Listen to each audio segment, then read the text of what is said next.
Hello student, welcome to Amrish Vishwakarma YouTube channels. और आज हम लोग क्लास 10th के मैथमेटिक्स में pair of linear equation in two variables में हम लोग वर्ड प्रॉब्लम के बारे में डिस्कस करेंगे कि किस तरह से वर्ड प्रॉब्लम को है ना वो इक्वेशन के फॉर्म में लाया जाता है और फिर जो है ना उसको सॉल्व करते हैं। तो अभी हम लोग ग्राफिकली जो है ना सिस्टम ऑफ इक्वेशन को सॉल्व करने के लिए सीख रहे हैं। तो आज की वीडियो में हम लोग कुछ वर्ड प्रॉब्लम मैं लूँगा और फिर मैं उसको इक्वेशन में कैसे कन्वर्ट करूँगा और फिर ग्राफिकली कैसे सॉल्व करेंगे, ठीक है ना, उस पर हम लोग बात करने वाले हैं। तो चलिए आज की वीडियो स्टार्ट करते हैं। फर्स्ट क्वेश्चन जैसा कि आप देख सकते हैं क्या लिखा हुआ है। The question is the cost of 4 pens और 4 पेंसिल। 4 पेन और 4 पेंसिल की जो कॉस्ट है पेंसिल बॉक्स की, 4 पेन और 4 पेंसिल बॉक्स की कॉस्ट 100 रुपीज आती है।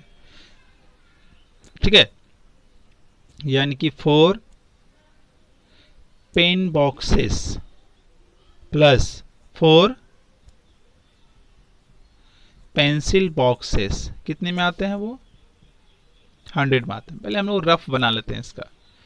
ठीक है, 4 पेन्स बॉक्स और 4 पेंसिल बॉक्सेस, इन दोनों का कुल कीमत क्या होती है? 100 रुपीज होती है।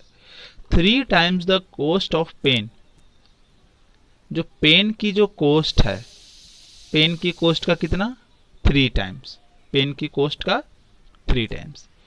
पेन की कॉस्ट जो है, पेन की कीमत जो भी है उसका तिगुना कर देंगे ना, तो क्या हो जाता है? वो 15 ज्यादा हो जाता है किसके? कॉस्ट ऑफ पेंसिल के। यानी कि यहां पर ये ऐसे लिखिए, पेंसिल कॉस्ट पेन की जो कीमत होती है उसका तिगुना कर देने पर पेंसिल की कीमत से 15 ज्यादा हो जाता है।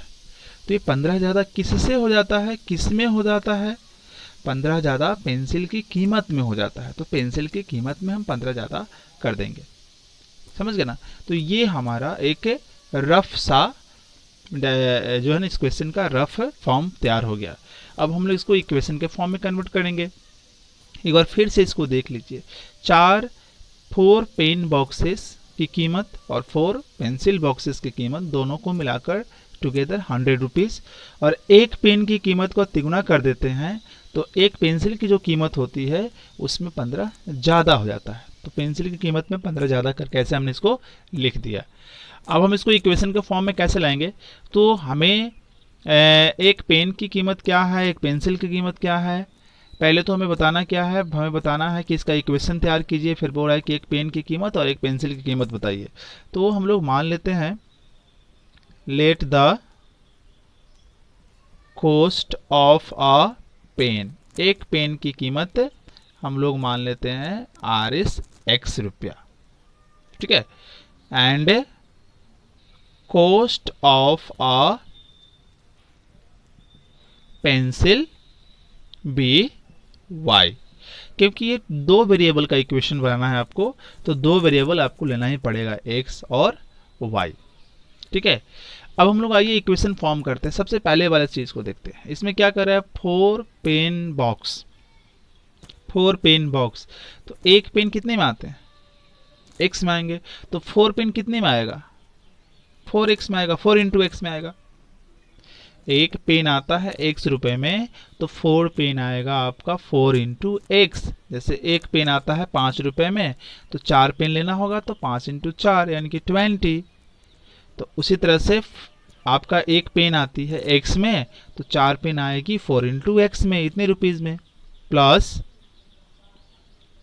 4 पेंसिल बॉक्स।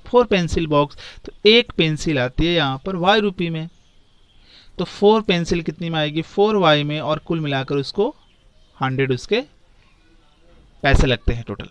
अब इस इक्वेशन को छोटा भी कर सकते हैं, बिकॉज 4 कॉमन है तो 4 निकाल लिया जाए और यहाँ आ जाएगा 100। ये इसको कैंसिल कर दिया तो 25 हो गया। तो x plus y equal to 25। ये बहुत ही छोटा इक्वेशन निकल के आ गया, x plus y equal to 25। अभी हम लोग इस वाले से इक्वेशन बनाएंगे। 3 इंटू पेन कॉस्ट, तो 3 इंटू पेन की कॉस्ट x है, equal to pencil cost plus 15, तो y प्लस 15। तो 3x y को इस तरफ लेकर आइए तो ऐसे हो जाएगा -15। ये दो इक्वेशन हमारे पास स्टूडेंट तैयार होकर आ गए। अब इन दोनों इक्वेशन को आप ग्राफिकली सॉल्व कर लीजिए। पेयर ऑफ लीनियर इक्वेशन तो हम लोगों ने बना लिया। अब इसको कोस्ट निकालना है तो ग्राफिकली इसको सॉल्व कीजिए और सॉल्व करके एक्स और वाई की वैल्यू पता कीजिए। तो ग्राफिकली कैसे सॉल्व करते हैं वो डिस्कस हो चुका है उसका प्रोसेस, तो आप उस मेथड से उसको आगे सॉल्व कर लीजिएगा। अभी हम लोग दूसरे क्वेश्चन की तरफ बढ़ रहे हैं। सो स्टूडेंट अभी हम लोग इस क्वेश्चन को देखते हैं। सेकंड क्वेश्चन है ये आपका वर्ड प्रॉब्लम का ही। तो इस क्वेश्चन को कैसे सॉल्व करेंगे, इसमें क्या कर रहा है कि 10 स्टूडेंट ऑफ क्लास 10th के कितने स्टूडेंट हैं, 10 स्टूडेंट हैं और मैथमेटिक्स क्यूज में वो लोग पार्टिसिपेट करते हैं। और नंबर ऑफ गर्ल, कितनी गर्ल है, गर्ल जो है ना बॉयज से 4 ज़्यादा है। ठीक है, गर्ल बॉयज से 4 ज़्यादा है, यानी कि टोटल स्टूडेंट हमारा कितना है, टोटल स्टूडेंट हमारा 10 है। और टोटल स्टूडेंट कहने का मतलब कि number of boys plus number of girl equal to 10। ये बात पहली हो गई। उसके बाद कहता है कि गर्ल की जो नंबर ऑफ गर्ल वो बॉयज से 4 ज़्यादा है। तो किस में ज़्यादा है 4, बॉयज में 4 ज़्यादा है। तो ऐसे रफ में कर लेंगे। तो ये मैंने इसका बना लिया, रफ फॉर्म बना लिया क्वेश्चन का।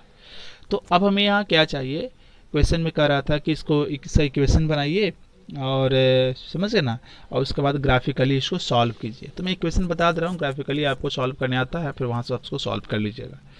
तो number of boys number of girl हमें फाइंड आउट करना है। तो हम यहाँ मान लेंगे कि let the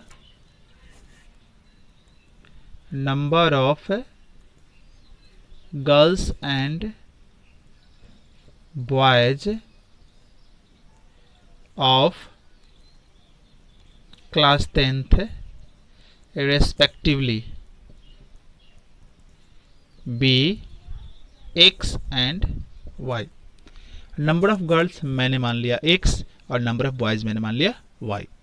now according to question, अब अकॉर्डिंग टू क्वेश्चन चलेंगे। क्वेश्चन के अनुसार सारी चीजें हम लोग डिस्कस करने वाले हैं।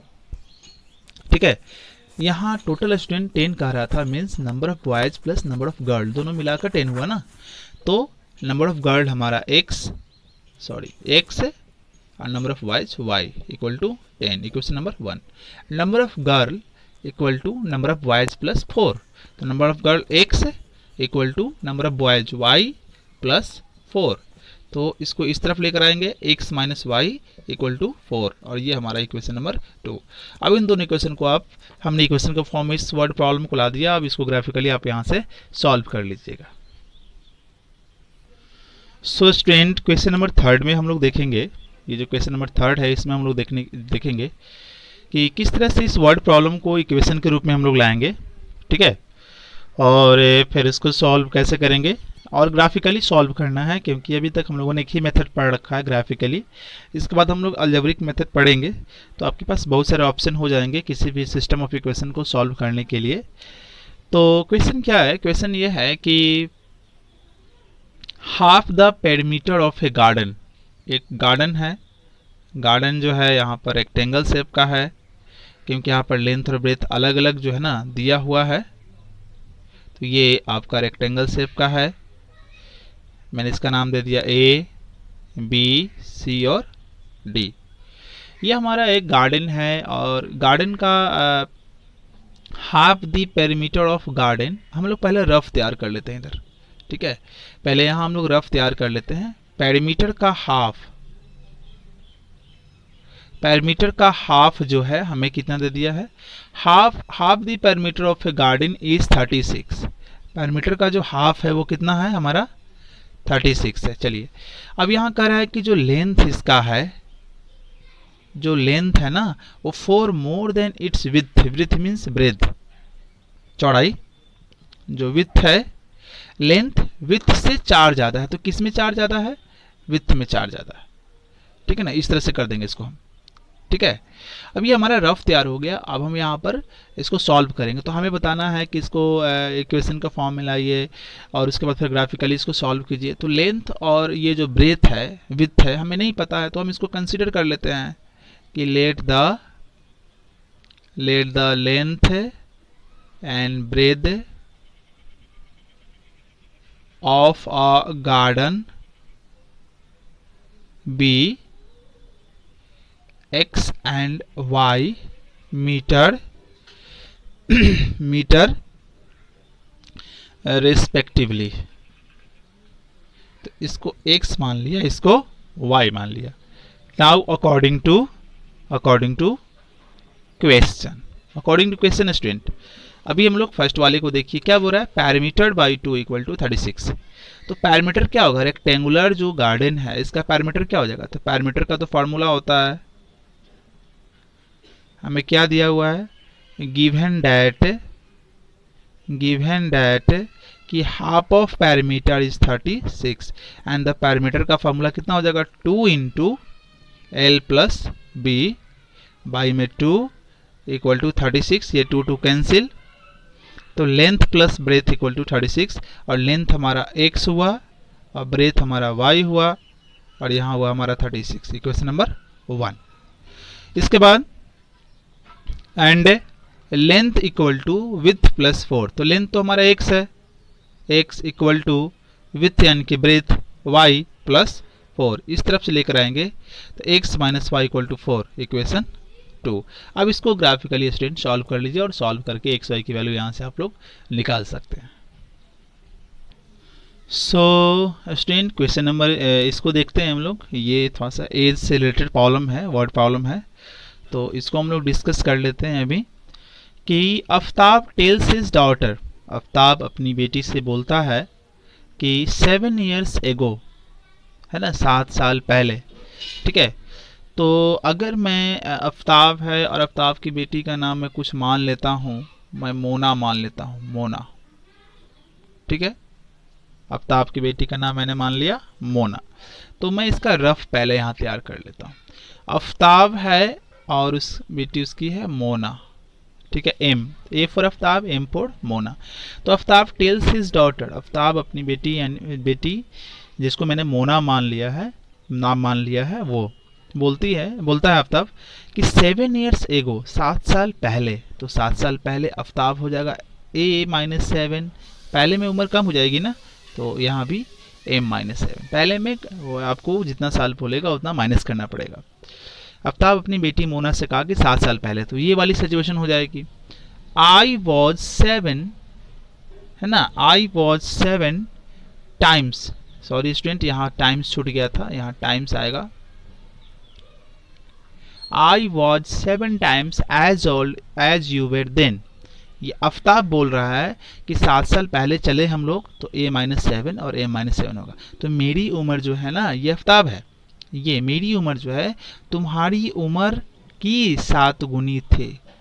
तुम्हारी उम्र की क्या थी, 7 गुनी थी। ठीक है, तो आफ्ताब की उम्र 7 साल पहले a माइनस 7 और मोना की उम्र 7 साल पहले m माइनस 7। तो आफ्ताब अपनी बेटी मोना की उम्र की 7 गुनी, तो किस में 7 से गुनी करेंगे, तो मोना की उम्र की 7 गुनी है ना, तो मोना की उम्र में 7 से गुना कर देंगे।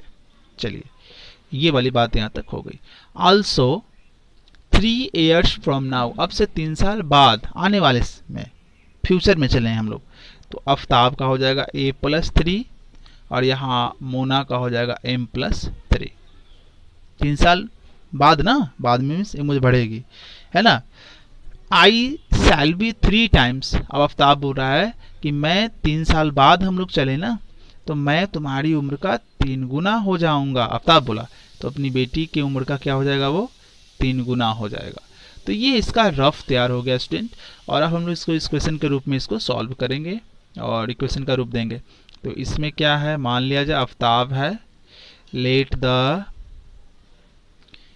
ages of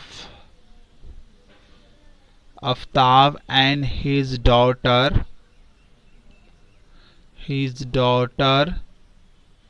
be x and y years respectively। According to question. So guys पहले वाले केस को हम लोग देखते हैं, a माइनस 7। तो a मतलब अब तक उसकी एज क्या है, x है, तो x minus 7 equal to 7 time मोना मीन्स उसकी डॉटर y माइनस 7। थोड़ा सा सिंप्लीफाई कर लीजिए, 7y माइनस 49, इसको इस तरफ लेकर आइए तो x minus 7y equal to minus 49। अब ये माइनस 7 तो यहाँ आ जाएगा प्लस 7, तो x minus 7y equal to आया माइनस 42। ये इक्वेशन हमारा फर्स्ट निकल कर आ गया स्टूडेंट। अभी हम लोग सेकेंड इक्वेशन की तरफ बढ़ेंगे और सेकेंड इक्वेशन हम कैसे निकालेंगे। तो सेकेंड इक्वेशन के लिए हम लोग इस तरह से चलते हैं कि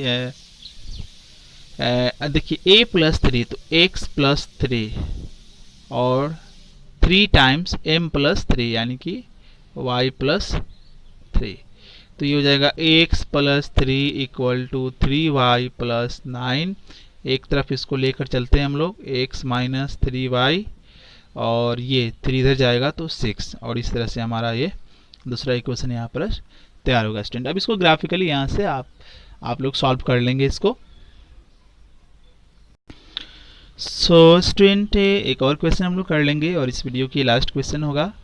इसमें क्या है कि गिवन द लीनियर इक्वेशन, एक इक्वेशन हमको यहाँ पर दे दिया है, ठीक है, एक इक्वेशन हमको यहाँ दे दिया है, वो है 2x plus 3y minus 8 equal to 0। तो एक इक्वेशन यहाँ पर हमें दे दिया है और दूसरा इक्वेशन हमसे पूछ रहा है, ठीक है ना, और दूसरा इक्वेशन हमें बताना है इस तरह से कि वो क्या हो जाए, इंटरसेक्टिंग हो जाए, पैरेलल हो जाए और को इंसिडेंट हो जाए। तो एक इक्वेशन तो हमें दिया हुआ है, दूसरा इक्वेशन हमें खुद से तैयार करना है और इस तरह से तैयार करना है, इस बात को ध्यान रखना है कि इन दोनों इक्वेशन क्या हो जाए, आपस में इंटरसेक्टिंग हो और इन दोनों इक्वेशन सेकंड केस में पैरेलल हो और थर्ड केस में वो कोइंसिडेंट हो। तो आइए सबसे पहले हम फर्स्ट देखते हैं। फर्स्ट में क्या करा है, एक इक्वेशन तो हमें गिवन है, ये हमें गिवन है, ठीक है, तो हमें पता है टू बी इंटरसेक्टिंग होने के लिए, टू हैव इंटरसेक्टिंग लाइन्स होने के लिए कंडीशन तो हमें पता है ना, वो कंडीशन क्या होता है, a1 by a2 not equal to b1 by b2, यानी कि a1 यहाँ 2 है और b1 यहाँ पर 3 है। तो एक इक्वेशन ऐसा लीजिए, खुद से बनाइए कि जिसमें a1 a2 का रेशियो और b1 b2 का रेशियो सेम नहीं हो।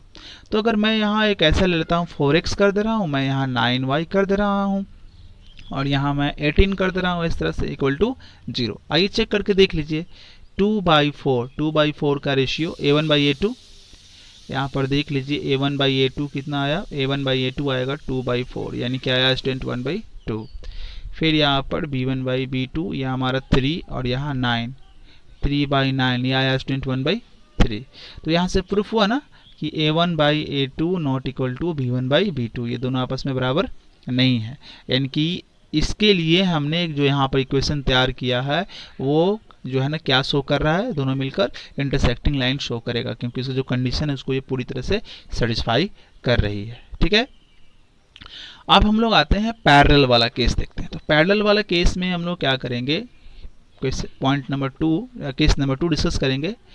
पैरेलल लाइंस वाला यहाँ पर चलेंगे, बात करेंगे पैरेलल लाइंस।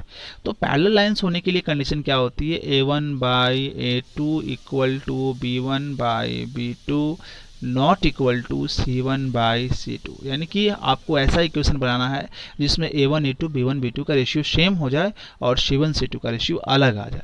तो मैं यहाँ 4x कर दे रहा हूँ, यहाँ ट्वाइस हो गया ना, तो इसका भी ट्वाइस करके लिखना पड़ेगा क्योंकि दोनों का रेशियो सेम है। और मैं यहाँ कर दे रहा हूँ 10 इक्वल टू 0। अब आइए चेक करके देख लीजिए यहाँ पर ना, a1 बाई a2 तो 2/4 1/2, फिर यहाँ b1 बाई b2 3/6 1/2, और फिर आप c1 बाई c2 तो -8/-10, दैट इज इक्वल टू 4/5। अब देखिए A1/A2 B1/B2 का रेशियो सेम हो गया, बट C1/C2 का अलग आ गया, यानी कि इस वाले कंडीशन को ये दोनों इक्वेशन सेटिस्फाई कर रहे हैं। तो फला ये गिवन इक्वेशन दी गई थी, तो दूसरी हमारी ये वाली इक्वेशन होगी, किसके लिए, पैरेलल के केस के लिए। अब स्टूडेंट हम लोग ये थर्ड वाला केस देखेंगे। थर्ड वाला केस हमारा क्या है, थर्ड वाला केस है कोइंसिडेंट होने के लिए। कोइंसिडेंट होने के लिए हमें क्या करना पड़ेगा, तो इसके लिए हमारे पास जो इक्वेशन है कि A1/A2 not equal to B1/B2 equal to C1/C2।